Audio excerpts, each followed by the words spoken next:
If you want to build a fun, fulfilling, and financially rewarding coaching business faster, I'm going to share my top 16 lessons I've learned after 16 years of working with over 3,300 coaches and growing our very own business to over $55 million in revenue. By the way, these lessons are based on real-world experience, things that have actually worked and not worked in our business, so you can save yourself headaches and heartache of the hard way, also known as trial and error. So please make sure you watch until the end of this video. Let's jump right into the first lesson. Lesson number 1, aim higher. You are powerful beyond measure in what you can create. I remember when I first started my business, I wrote in a journal that I wanted to do what I loved and earn $60,000 a year. If I could go back in time, I would say, Cham, aim higher. What are you doing? This is not like having a 9-to-5 job.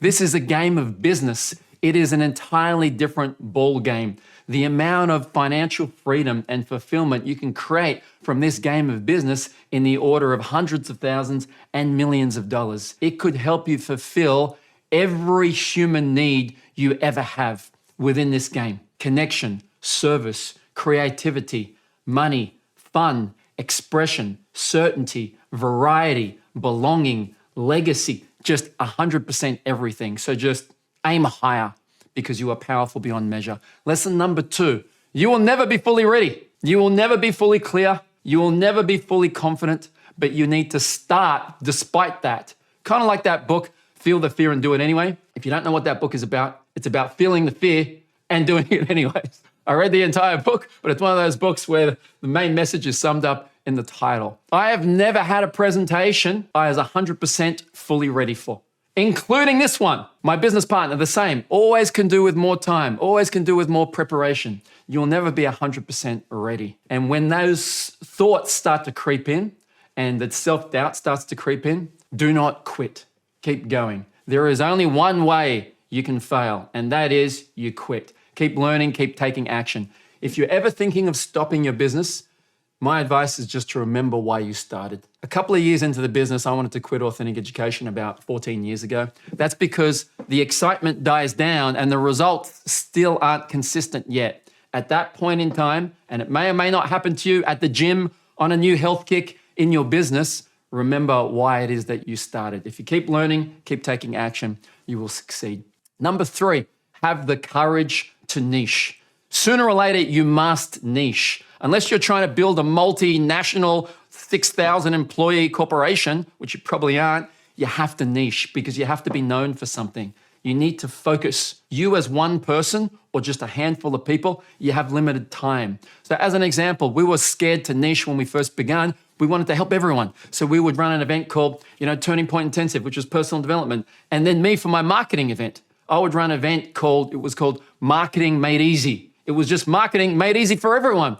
We got people in there for e-commerce, jewelry businesses, plumbers, childcare, wineries. I was helping people with their winery business because I was scared. I was scared to niche. If I niche, maybe I'll have less people come along. That is 100% not the truth. So then we niched into marketing your message. And then we niched into how to attract coaching clients consistently. And it is far better, more successful. And now I am seen as an expert in the coaching niche. I'll give you an example. Who gets paid more? A general practitioner of medicine or a heart surgeon? Who has the bigger waiting list? A heart surgeon or a general practitioner? So we must niche. One of the other massive advantages of niching is we have this thing called a linear process. What you want to do is you pick one ideal client, one avatar, and then you think, what is that person's problem?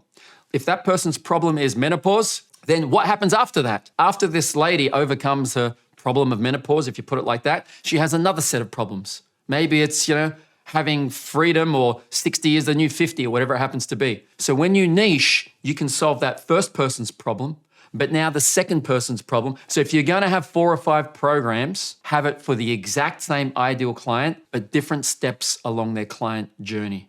And my advice, have a linear process. Everyone starts on step 1, then everyone goes to step 2, step 3. Then there's not the confusion of what we call a chocolate wheel. A chocolate wheel is you have 3 programs or 5 programs, and you can start those programs anywhere. That's just not as ideal because it just ends up being mass confusion as well. So have a linear process. Number 4, have a model to copy. Do not reinvent the wheel. You want to be able to point to someone else's business and say, see that business over there? I like what they do. I like how they do it. I like the lifestyle. I like how they market. I like the income they're generating. I like their day in, day out. If they're doing an 8-week coaching program or a retreat or a workshop, it's a lot easier to use your actual physical eyes and say, see that? I like it. As opposed to use your third eye imagining something. Your imagination will never be clear as these two eyes that you have. So I'm all for spirituality, but just use the eyeballs that you are given. So as an example, when we started Authentic Education, I wasn't just making it up. I had worked for a company called Universal Events. I had worked for Tony Robbins, and I could see how their business model worked. And even seeing how their business model worked, I still had troubles making it work. But because I had my eyeballs to look at, my eyes do not deceive me. I can see this 100% works. If I had not seen that with my actual two eyes and I had just imagined it and I thought it was a good idea, I would have given up because I would have thought maybe it's not possible. But because I physically saw it with my eyes time and time again, I 100% knew this is possible. I can't work it. And therefore I persisted. But without having that clear vision from actually seeing someone else's business model work, I would not have persisted. Along this path, have a model to copy. When you're copying business models, there's a thing that I joke around with my business partner, Ben, about business model envy. You look to someone else's business model, even if you've started yours, and you think the grass is greener on the other side. Oh, they've got a membership model. Wouldn't it be great to have members? Or they've got an online YouTube channel. Wouldn't it be great just to throw up YouTube videos and then just kick back? Every single problem, the grass is greener on the other side. There is no perfect business model. It all has problems. No business is perfect. Having spoken with hundreds and hundreds of business owners, done dozens and dozens of courses, no business model is perfect. So if anyone tells you that, they're trying to sell you something. if it's a perfect business model. Along the same lines, no one knows exactly what they're doing. I've worked with some of the greats, Tony Robbins. I'm not going to mention other people because you probably know them and I don't want to name and shame them. But in the room where it happens, behind the scenes in the meeting, no one is 100% sure of what they're doing. So if you doubt yourself right now and you're not sure, you're in good company. So you want to have a model to copy, and along the same line, you want to have a mentor to guide you. If you're doing everything all on your own, you've probably never built a successful business yourself. So now it becomes a little bit like the blind leading the blind. So model to copy and a mentor to follow. Number 5, you want to get the recipe right, then you want to ramp it up. So at the start of your coaching business, if you're starting from scratch, it's like you're in the kitchen and you're trying to cook up a meal, but nothing tastes good and it's a whole mess and you've been there for weeks and weeks and weeks and it looks like you got nothing to show for it. But you do have progress. We have to get that recipe right. That means, how do I attract a client? What type of client? What type of program? Then I deliver it. So you want to get that recipe right one time. And then we can move to the second stage, which is ramp it up. Here's the thing. If you've not yet had success, the great thing about success, we only have to get it right one time. If you've spent weeks or months in the kitchen trying to cook a hamburger and you finally stumble upon the Big Mac, congratulations, because it is go time now. Once we've got phase 1, we get that recipe right, then we can go to phase 2 where we ramp it up. We just duplicate that thing again and again and again. You do not want to be trying multiple different things at the same time. You're only trying different things because you're trying to get the recipe right. This isn't just for your program. It's for the way you market. So you can try different marketing methods, but once you get something right, double down. Go hard on that thing. If I spend all that time in the kitchen getting the Big Mac right, I don't just cook 5 Big Macs and create another burger. I just keep churning out that Big Mac until people get sick of it and I add something else. Along the same path of getting the recipe right and ramping it up, I want to make sure that everyone is what we call productizing your business. I know we've got services, but we need to think of our service as a product, which means we don't change it every 2 seconds for the new client that comes in. We need to start to productize it. Number 6, simplify, simplify, simplify. There is a thing called the planning fallacy. When you're planning something, everything sounds easy. I'll just create a podcast. I'll just write a book. I'll just do a few blog posts. I'll just create that Facebook group. I saw my friend is doing a keynote presentation. I'll just reach out to people for a keynote presentation. You know why? Because ideas are like this.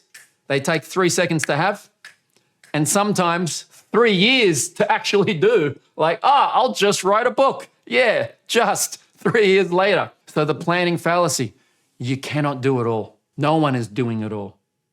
So therefore, the measure of success is not did I do it all, but am I working on my highest priority? Did I work on my highest priority today? We want to simplify, simplify, simplify. What that means is just have one of everything. One business, not the jewelry business and then the health business and the coaching business. Unless you really need the money, one business.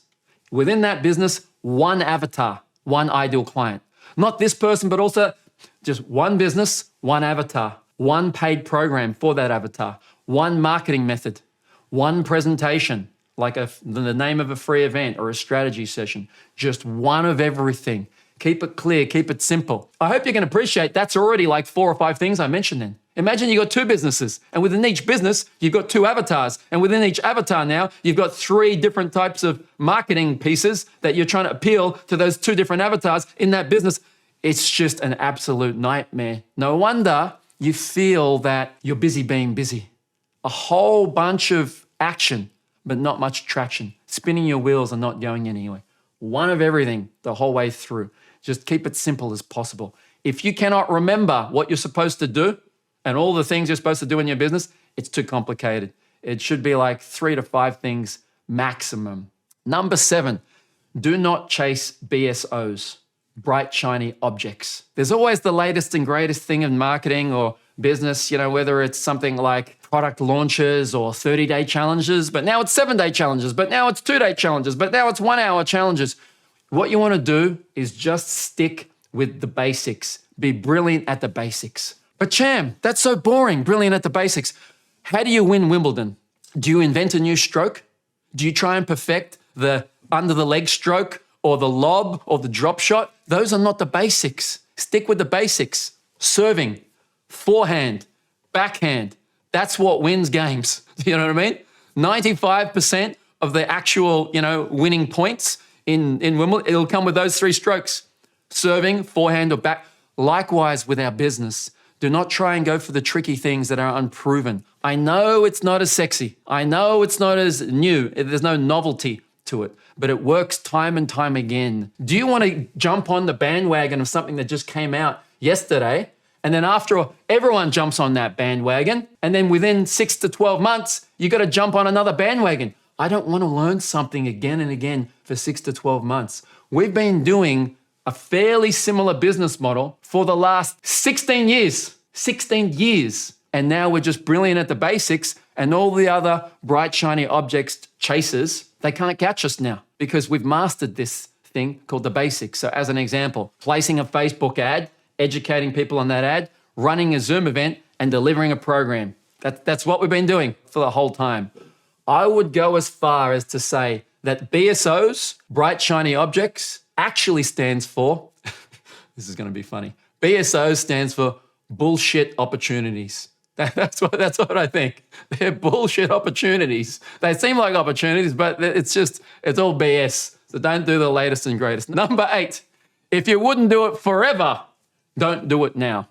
So if you're going to include, as an example, some weekly coaching session with your clients or some, 12-day retreat or something like that, if you would not do that forever, don't do it now, because after a while you become entrenched. Let's say you run a 12-day retreat and that's fantastic, but then after a while you don't want to do it for 12 days. But the people who booked in for that 12 days, they couldn't make that date and they're asking you when's the next date, and now you got to release another date. And now your whole presentation and everything is all geared around 12-day retreats. And now those people who did the 12-day retreat, they really love 12-day retreats. And now you've got another topic and you want to do another topic on that. But those retreat people like long retreats. So the most obvious thing to offer them is another long retreat, but you don't want to do another long retreat. You all of a sudden want to do a Zoom event online.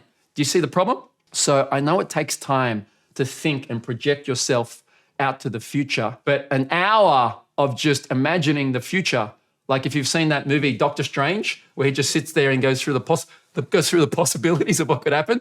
Like if you do that for an hour, your neck will hurt. But if you do that for an hour, that's going to be worth hundreds of hours down the line. It's hard to roll things back later. The other thing as well is if you start to project yourself out to the future, you want to make sure it's scalable. You might want to run an in-person workshop, but just think about this for a second. If you run a face-to-face workshop with today's technology, what happens a year from now, 2 years from now, 5 years from now? You may feel, I want to now expand outside my city. Well, how are you going to do that? Are you going to fly around cities? I might want to expand outside my country. If you've got a young family like me, I don't want to travel to another state, let alone to another country. So therefore, I should start mastering this thing called Zoom now because it's scalable. Otherwise, you just pick up skills that aren't scalable later on. Things that we had to do like organize the room, fixing the projector, arranging the chairs, getting clipboards, fixing the stage, all that stuff that now is not really needed on Zoom. Number 9, when it comes to attracting clients, it's about building relationships. The definition of marketing is building relationships with people until they feel ready to buy. We're selling services. That means people buy you. They're not buying your coaching program. They're not buying anything. They are buying you. So they have to see you. Otherwise, it's like, hey, do you want to buy this coach? But you're hiding yourself. Hey, you can't see the coach because the coach is too scared to be on camera and you can't see what you're getting. Can I see what I'm getting? Not really, because this water bottle is scared. Like it makes no sense. You have to show yourself sooner or later. That's even more the case with AI coming and artificial intelligence. There will come a time where there will be a badge in the corner of every video so people can know that this video is 100% authentic, 100% human. So marketing is building relationships with people until they're ready to buy. Get in front of the camera where possible. Number 10, do not let labels limit you. When I first started, I thought that I had to be a certain personality type. Like, because I was introverted, I couldn't be in front of the camera. Because I was auditory, I couldn't be visual. But just because I'm auditory doesn't mean I'm blind. You know what I mean? Or I thought because my personality type was a technician that I needed someone else to be the visionary, to have some brand new vision because I'm a technician. I'm not capable of having dreams on my own. I have to partner up. It's all BS. Do not let those labels limit you. F all of those labels. Above all of them, what you really are, factually, is a human being. And you are powerful beyond measure. Like Marcus Aurelius said, the late great Emperor Marcus Aurelius, if a thing is humanly possible, consider it within your reach. If another human being has done it, you can do it too, because you're a human being. That's as simple as that. So if another human being has spoken in front of camera or had a vision or selling or coaching, whatever it is, you can do it too. Number 11, control everything end to end. I know this sounds like, oh, Cham's got control issues. Kind of, a little bit. Control everything end to end. You want to be able to control your marketing, as an example. When we first started Authentic Education, within the first few years of our business, when we started to take off, we had a promoter that promoted us. But the downside now is we were held ransom to that promoter, and that promoter went bust and owed us hundreds of thousands of dollars. So I learned that lesson of control. The same with the venue. We used to have to book all these hotel rooms around the country, especially in Sydney. We leased our entire venue, so we had control of what dates, how we wanted to set up the room. It was just so much easier. So as much as possible, you want to control. I always say, if you outsource something important, like your marketing, when you outsource your marketing, you outsource your income. You want to learn every important part of the business, and you want to have control as much as possible over all of those important parts, from marketing, from delivery to anything that you can see end to end. Number 12, know your numbers. As coaches, as difference makers, we don't like looking at numbers and maths and accounting, but it's important. If you do not know your numbers, you do not know your business. You could be great at what you do, like Jamie Oliver, fantastic chef, opened up a chain of restaurants in Australia, went into voluntary administration. Not because he can't cook, but didn't handle the business side of things. So as an example, you have to be able to track your marketing. If you're spending money on marketing, if you place an ad for $400, if you do something that requires time and you don't track that thing, you don't track it all the way to, did this produce new clients? Not likes, comments, and shares. You can't pay your mortgage with those vanity metrics. If you didn't track it all the way to producing new clients for you, then you have this massive problem. Should I invest $1,000 more into this thing, or should I never do it again for the rest of my life? You see how those two things are radically different? Should I invest $1,000 more, or should I never do it ever again? If you don't track it, you don't know. It's just all guesswork. So you got to know your numbers. You got to track things. I know it's the boring part, but it's a critically important part. Number 13, partnerships don't last. This sounds like, Cham, you're very jaded right now. Partnerships don't last. Let me clarify that. I'm saying partnerships with other people that are not your business partner. We've had so many partnerships over the last 16 years. The promoter I talked about, different speakers that have come along and gone, like 5 or 6 of them. Then we had other little business ventures that we were going to take. It just didn't last because over the long run, we had a difference in values. And when it was not written down in paper that we were actual business partners, if it was just like a friendly agreement or a loose agreement, it just didn't last. So I'm not saying they're not worthwhile. I'm not saying we didn't benefit from them, but I prefer to have a long-term focus on things. And if I can't see it lasting for 5, 10, 20 years or forever, I'm less likely to do it now. If I had to turn back the hands of time, I would not engage in any other partnership except the one with my business partner, Ben. Now, on that note, sometimes people look at the business partnership Ben and I have, and it is fantastic. How did we do it? It was part luck and part knowing what to look for. If I had to look for a business partner, then they have to have the same level of experience and expertise as you. So some people might look at me and say, hey, I wish I had a Cham in my business, but you want the Cham now who probably wouldn't join your business. But Ben joined me 16 years ago. That Cham did not have marketing expertise, et cetera, et cetera. And that Ben did not have as much expertise either.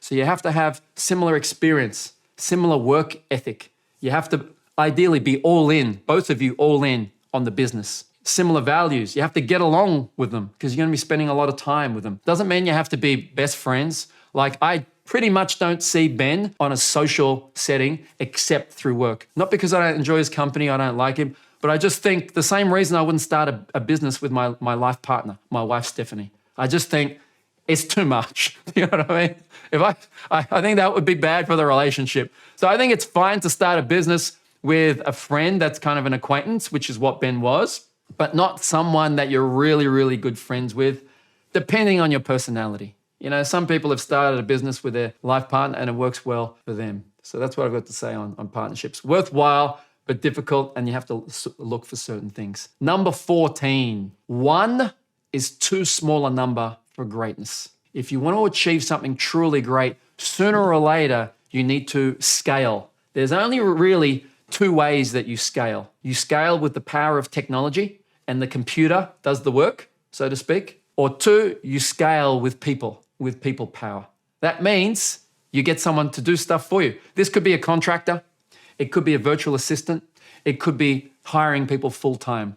I was very scared to hire people full-time when I first began because I didn't know how to do it. I didn't think I'd find the right person. I had self-doubt issues. Now, hiring is a whole nother thing. If I was to give you one tip on hiring, do not do the standard advice like, what's your greatest strength? Tell me about a time when blah, blah, blah. Do you know what I mean? Why? Because they can BS their way through it. Here's the example I'll give. If I was to hire a singer to sing at one of my events, I wouldn't say, oh, your resume looks really good. How long were you doing that for? Oh, it says you won an award. Tell me about your singing stuff. Forget all of that. Sing me a song.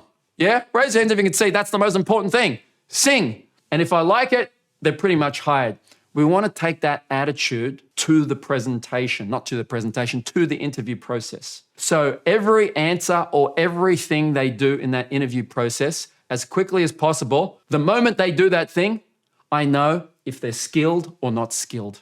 So if I'm hiring a salesperson, sell me this pen, and then I go through objections. If I'm hiring a marketer, write me this copy off the top of your head. Come up with 3 ideas. If I'm hiring a customer service person, pretend we're on the phone call right now. Ring, ring, how would you answer it? And how would you deal with this objection? Don't just say, I don't want to hear what you'd say you would do.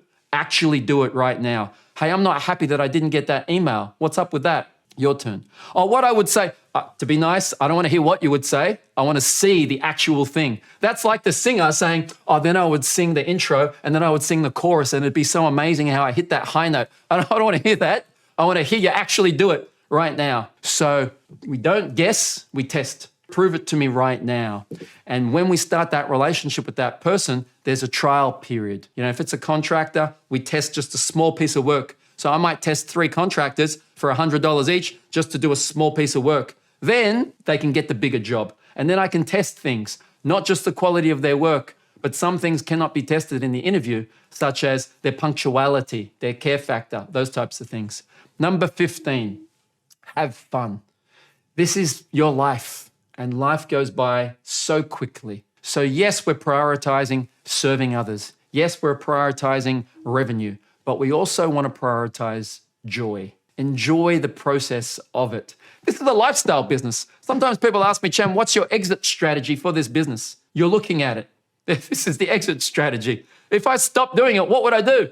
I've got enough money to stop, but I still have human needs, connection, growth, belonging, community, sitting on a beach. And my wife often reminds me, Cham, 2 weeks into most holidays, you always make this offhand comment, yeah, I think I'm ready to go home now. Like it just happens. Doesn't matter where I am. Rome, London, Japan, Hawaii, like 2 weeks into it, I need some extra stuff happening. So this is the exit strategy. So we want to enjoy it. Nothing is passive. Nothing is passive, especially in this business. Like who's the best to have done it in the personal development business? Let's call it Tony Robbins. Still doing events. Why?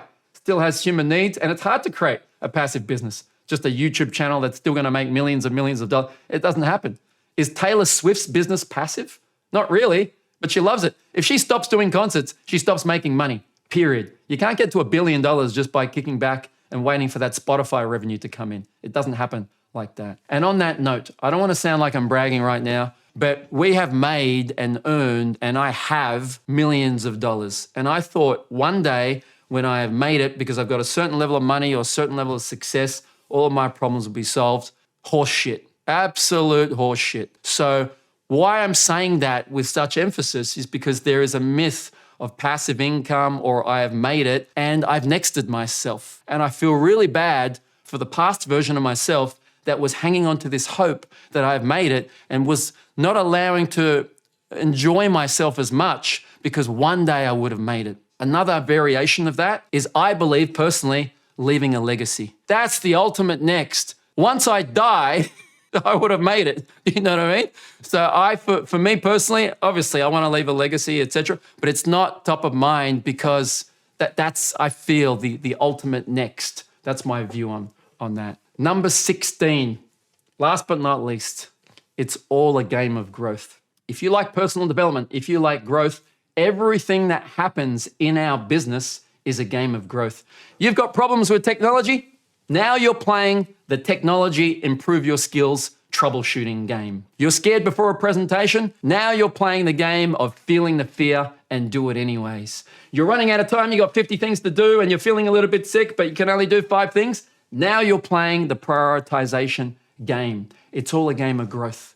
If I was to create a personal development course with real world practical exercises, I wouldn't just say, hey, let's learn about this thing called prioritization. I would have a real world experience where I throw you the deep end. And now let's use this experience as a game of prioritization to hone your skills. There is such a game, the game of business. And we are all playing it 24/7 right now. So embrace everything as a game.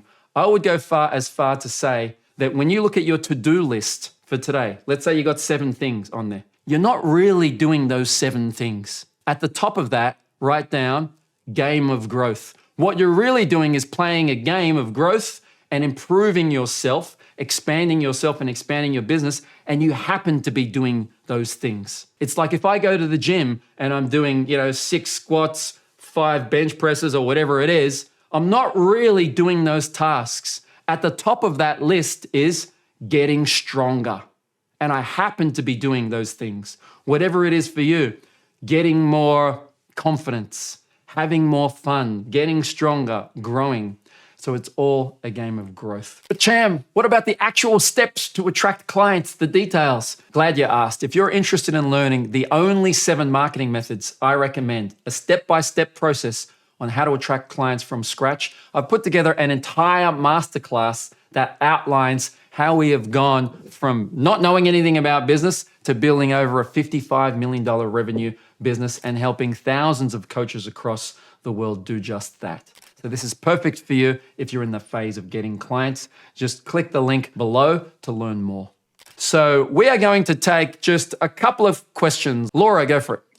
Hi, Cham. Good morning. I had a lot taken from lesson number 8, which is if you wouldn't do it forever, don't do it. It's great. I love that. But I'm confused because you guys told me to start a bit smaller. And now I know that I don't want to do that forever. Where do I go from here? If you wouldn't do it forever, testing is fine. So I gave that example of in the kitchen, just testing different things. Once you're past the testing phase, then yes, if you wouldn't do it forever, then don't do it. So as an example, when people first start off, you may want to end up doing workshops and retreats with many people at a time. But we do advise that you do it one-on-one because you're getting feedback and experience and you're testing. And it's a lot quicker to do that one-on-one as opposed to workshops. So if you know in your heart of hearts, you just want to run workshops, still do one-on-one because you want that feedback and experience. Just pretend that you're doing a workshop with one person. But once you've got enough feedback and experience, you've got your avatar working well, you've got your sales presentation working well, then switch to workshops. Because otherwise, if you start building out like a group coaching program, but you don't want to do that forever, you start to become more and more entrenched in that group coaching program. So once the testing phase is over, yes. If you wouldn't do it forever, then don't do it now. Makes sense. Thanks, Cham. No worries, you're welcome. So that's what we've got time for this session. I hope you enjoyed it. I'm going to take everyone off mute to say goodbye. And until we meet again, just remember, you don't have to get it right. You just have to get it started. Take care, all. See you all later. Awesome. Thank you. Bye. Rest of your day. Have a good day.